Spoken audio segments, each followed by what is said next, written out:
20 meses llevamos de pandemia ya, de los cuales muchos los pasamos encerrados, y ese encierro y ese aislamiento provocó profundas secuelas en las personas, entre ellas secuelas psiquiátricas, psicológicas, depresiones, distintas enfermedades. Estamos hoy para hablar de eso con Cristian Garay, doctor en psicología, profesor y subsecretario de investigaciones de la Facultad de Psicología de la Universidad de Buenos Aires. ¿Cómo estás, Cristian? Buenas noches. Bien, ¿qué tal? ¿Cómo estás? Cristian, ¿a qué grupo etario afectó más la pandemia, el encierro y el aislamiento? Bien, bueno, según el estudio nuestro y muchos estudios internacionales, llamativamente los jóvenes fueron los que más recibieron el impacto en la salud mental. Digo llamativamente porque bueno, la enfermedad del COVID pone en más riesgo de muerte a los adultos mayores. Esperábamos que esa población fuera la más impactada psicológicamente, sin embargo, todos los estudios en muchos países mostraron que los jóvenes recibieron el impacto mayor de la pandemia en el aspecto de la salud mental. ¿Y qué consecuencias sufrieron y por qué crees vos que sucedió eso? Bien, bueno, las consecuencias, fundamentalmente lo que se observa son síntomas de ansiedad, de trastornos de ansiedad o sintomatología de malestar difuso. O sea, hay personas que experimentan trastornos mentales a partir de este impacto y otras que experimentan un malestar emocional general, ¿no? Y también sintomatología depresiva. Observamos bastantes casos de personas que cumplían los criterios para depresión y también de sintomatología difusa.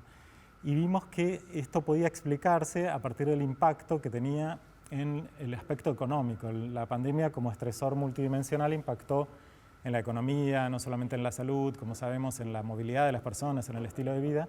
Y esto justamente es lo que explicaría que en los jóvenes que se vieron más afectados por la precariedad laboral, por los mayores niveles de pobreza, pudieran tener más sintomatología. Cristian, hace un par de programas desarrollamos también acá un informe en el que también se indicaba que una válvula de escape a esto que estás mencionando de la depresión y del encierro fue el aumento del consumo de alcohol, que también aumentó la lista de pacientes que esperan un trasplante de hígado, no solamente en enfermedades mentales, sino también en enfermedades físicas, como empieza a repercutir.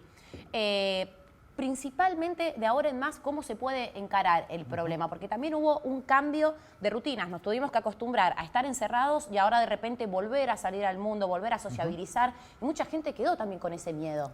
Exacto, claro, y ahí lo que nos muestra el estudio que hicimos y varios estudios que fuimos haciendo el año pasado es que las personas sedentarias, digamos que no practicaban actividad física, estamos hablando de caminatas, no necesariamente de deporte, sino de movilidad, eran las que más recibían el impacto de la pandemia, o sea que tenían peor sintomatología, ansioso-depresiva y de malestar general, las personas que a partir de la pandemia conservaban un estilo de vida muy sedentario, ¿no? Que bueno, por el aislamiento obviamente esto se vio acentuado.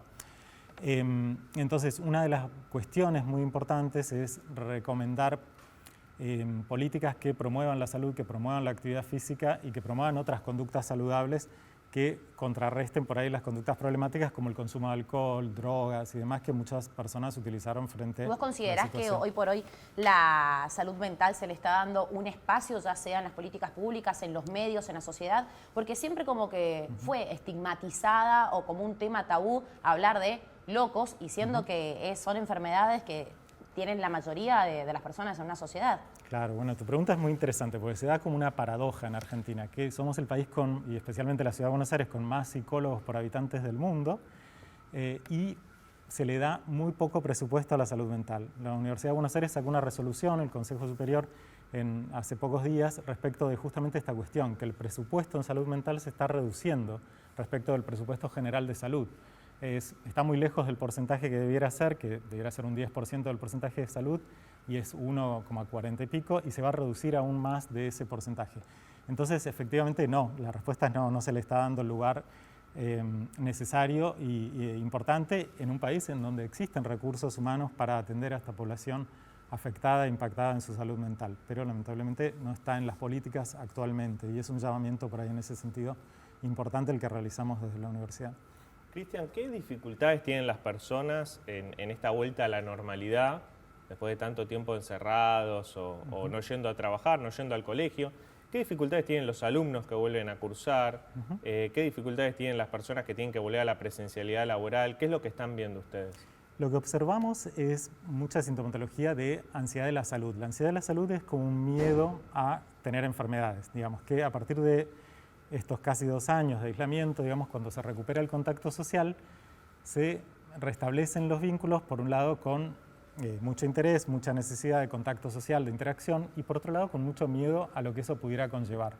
El trastorno de ansiedad de la salud, o también conocido como hipocondría, es uno de los trastornos más prevalentes en las pandemias, en otras pandemias que hemos sobrellevado, y en esta pandemia en particular. Está bastante descrito como uno de los problemas más importantes. Sin embargo, se registró que las consultas durante el confinamiento, por obviamente el tema principal, que era el COVID, disminuyeron, y por eso también están invitando a que las personas sigan haciéndose los controles anuales correspondientes fuera del COVID, porque dejaron de realizarse los seguimientos de otras enfermedades que también son existentes. Claro, exactamente. Es que la ansiedad de la salud, lejos de llevar a las personas a una consulta adecuada para resolver sus problemas de salud, muchas veces las personas implementan conductas evitativas. Entonces tienen miedo a tener enfermedades, pero no se acercan a los centros de asistencia por miedo a recibir un diagnóstico, por miedo al tratamiento o por miedo a un contagio.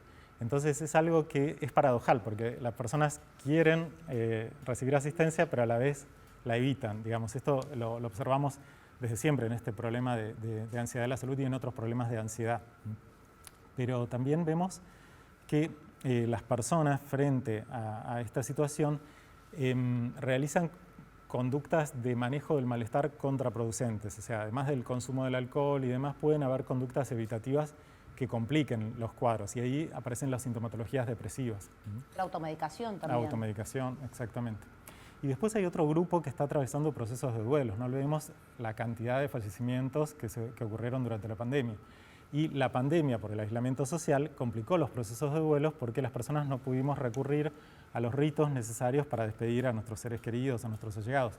Y eso también es un área muy importante, porque si bien el duelo es una reacción emocional normal frente a una pérdida, puede complicarse, puede dar lugar a problemáticas, puede hacer que las personas recurran a distintas estrategias problemáticas para manejar el malestar y agravar la situación general. Entonces, también es sí, esto que estás mencionando, quizás muchas de las personas que nos están escuchando del otro lado se puedan llegar a sentir identificadas o hayan estado en alguna situación. ¿Qué recomendás para dar un primer paso si una persona se siente depresiva o no ha pasado un duelo en su totalidad? ¿Cómo pueden subsanar esto? Bueno, las primeras recomendaciones consisten en tratar de no exigirse un nivel de funcionamiento previo al proceso de duelo, tener una actitud autocompasiva, de darse un tiempo para el duelo. El duelo, como les decía, es una reacción emocional normal y implica un procesamiento emocional de una pérdida. Ese procesamiento lleva tiempo y los tiempos son muy distintos en cada uno y depende del vínculo con la persona fallecida. Entonces, todo esto hay que considerarlo un poco en el caso por caso, pero básicamente que la persona se permita transitar ese duelo, que no se exija un nivel de funcionamiento laboral o social como el que tenía antes. Y después que consulte, que es uno de los temas también que observamos en el estudio, que más o menos más de la mitad de las personas que no están en tratamiento psicológico consideraban necesario realizar un tratamiento psicológico y no lo podían hacer por problemas económicos, por dificultades de acceso a las prestaciones de salud. Eso también suele ser otro problema, que acceder a un tratamiento psicológico no está garantizado por la salud pública, sino que siempre es parte de la salud privada. Exactamente, y mucho más cuando los psicólogos tardamos bastante tiempo en ser incluidos entre los profesionales esenciales de la salud. Eso complicó mucho el acceso a los tratamientos psicológicos durante la pandemia. Entonces, había una gran necesidad, estaban los profesionales, pero no podían brindar la atención porque no estábamos incluidos durante bastante tiempo. Fue una de las cuestiones que pudimos plantear como problema desde la Facultad de Psicología, que no estuviéramos incluidos dentro de los profesionales esenciales. Al principio de la charla nos contabas que sufrieron mucho estas consecuencias los jóvenes, pero ¿cuál fue el impacto sobre los adultos mayores, que fueron los que más se tenían que cuidar, ¿no es cierto?, con la pandemia, cuando no estaban vacunados? Muchos de ellos no salían de su casa, no veían familiares. ¿Cuál fue el impacto que vos viste en ese grupo etario? Sí, a nivel global tuvieron un impacto menor en la salud mental, pero como mencionábamos antes, respecto de la evitación de, por ejemplo, de consultas médicas y demás por miedo al contagio y toda esta cuestión, vieron agravada su salud general. Entonces esto es un aspecto bastante importante.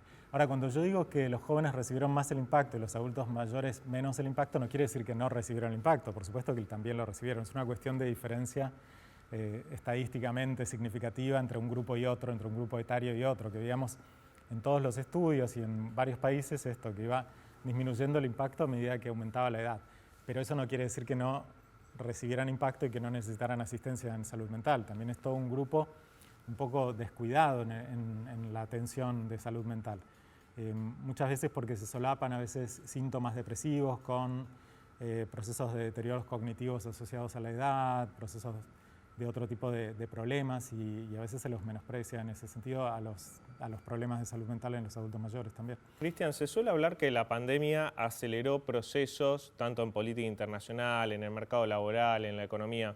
Lo que te quiero preguntar es si la pandemia aceleró o acentuó enfermedades mentales preexistentes o problemas, dificultades, o si vos registrás que hubo episodios nuevos de problemas, de trastornos. Las dos cosas, o sea, tenemos por un lado una población que tenía trastornos mentales preexistentes y que se vieron agravados a partir de la pandemia. Tenemos personas vulnerables a desarrollar trastornos mentales que a partir de la pandemia iniciaron el curso de trastornos mentales nuevos. Y después tenemos un malestar general, entre los cuales está el duelo y están otros tipos de impacto en la salud mental, pero no ya entendida como patología, sino como la reducción del bienestar general de las personas. Entonces tenemos un poco de todas las cuestiones. La verdad es que hay una variedad en ese sentido y cada población es diferente y hay que estudiarla y atender a las necesidades en cada uno de estos grupos. Sí, Antonella. Dale, gracias. Uno de los temas que más se reclamaba durante la cuarentena y después con el pedido del regreso a clases era qué hacían con los chicos en las casas y lo que estaban sufriendo y también con las clases virtuales que no podían conectarse o no podían recibir la educación, como se diga. ¿Ustedes vieron algún impacto sobre esto en este grupo etario, principalmente de los más chicos, en el estudio? Sí, nosotros vimos dentro del Observatorio de Psicología Social de la Facultad de Psicología hay varios equipos de investigación y hay equipos que estudian familia y infanto-juvenil, población infanto-juvenil y demás. Y vimos en esos estudios el impacto de la pandemia en la vida familiar y sobre todo estas situaciones donde estaban todos en espacios reducidos, tal vez sobre todo en los contextos urbanos, en donde el estrés se incrementaba, se vio incrementado, por ejemplo, el conflicto interpersonal, la vida íntima de las parejas se vio afectada y los chicos sí, efectivamente, presentaron a partir de esto una serie de problemas vinculados a la pérdida en la socialización, que por ahí un periodo de 1 año y medio, 2 años, en un chico que tiene 6, 7, es un porcentaje enorme de su vida y carecer de la socialización necesaria para esa etapa impacta sin duda fuertemente en su desarrollo, desarrollo psicosocial. Así que sí. Cristian, última pregunta. Recién decías que generalmente las personas que están padeciendo estos problemas no consultan a un profesional. ¿Qué recomendarías vos a un familiar, a un amigo que ve a una persona que está mal y que no está yendo a un profesional? ¿Qué le recomendás a ese familiar y amigo? Bien, les recomiendo que hagan la consulta. Hoy en día se están restableciendo las consultas presenciales y a distancia en los distintos centros de asistencia. Y la verdad es que la recomendación es que no esperen a consultar y si saben de un familiar que está atravesando por una problemática que incluso puede involucrar riesgo, como conductas de riesgo por parte de ese familiar, que hagan la consulta pertinente a algún hospital, algún centro de asistencia, o si tienen una obra social a partir de su servicio de emergencias psiquiátricas en su obra social o en su prepaga, pero que no demoren la consulta, que hagan la consulta y no esperen y utilicen los recursos que existen. Y en caso de no existir, que nos ayuden a incrementar esta red de asistencia en salud mental. Bueno, ya escuchamos a Cristian Garay, doctor en psicología, profesor en la Universidad de Buenos Aires. La salud fue el tema que copó todos los titulares de todos los medios del mundo durante la pandemia. Bueno, en la pospandemia la salud mental sigue trayendo nuevos casos y hay que seguir estas enfermedades porque, como decía Cristian, hay que consultar a un profesional si uno ve que un familiar o un amigo está mal. Vamos a un corte y volvemos con mucha más información en el canal de la ciudad.